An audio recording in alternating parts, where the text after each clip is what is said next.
The White House says it'll distribute 400 million free N95 masks to protect against Omicron, and its website for free at-home COVID tests is live. The White House calling this the largest deployment of personal protective equipment in U.S. history.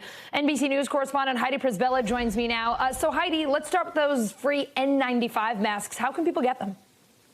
Yeah, listen, they will start shipping out from the federal stockpile late this week, and next week, individuals should expect to be able to pick them up at the same places where you get your shots, where you do your testing, which is pharmacies or community centers. There are still some questions, Allison, as to how many masks per person, but when I asked the White House COVID testing director how this is going to work, he said just there's not really priority groups. We'd like the elderly to, of course, get to the front of the line, but there's enough supply for everyone. Yeah, Heidi, you spoke with the new White House testing coordinator, Dr. Tom Inglesby. What did he tell you about the White House's broader testing strategy?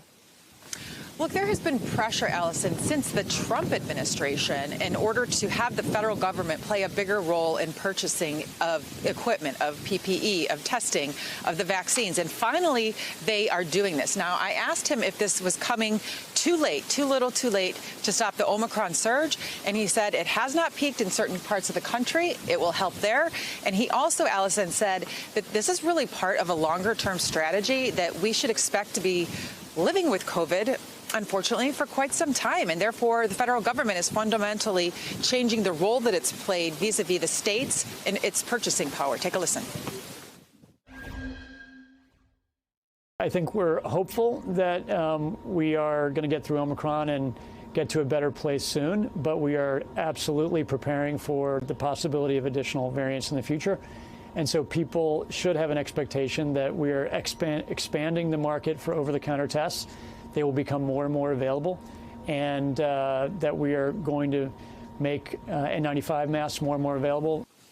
So in order to get those tests, you can go to the USPS website, or there's a call number that you can call, and you would expect to receive them, according to the administration, within 7 to 10 business days. Allison. Heidi, what's Dr. Inglesby saying about the criticism that the Biden administration should have done all of this already?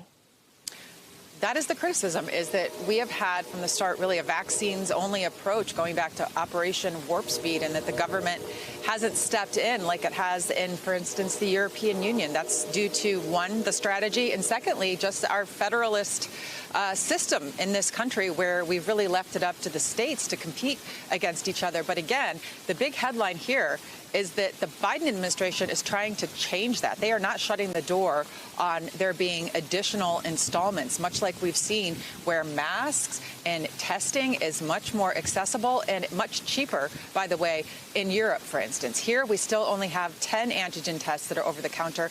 In Germany, in the UK, it's about 36. In the EU, total, over 100. So there's still individuals who want us to do more to get those cheaper tests approved. More competition, lower prices. Thanks for watching our YouTube channel. Follow today's top stories and breaking news by downloading the NBC News app.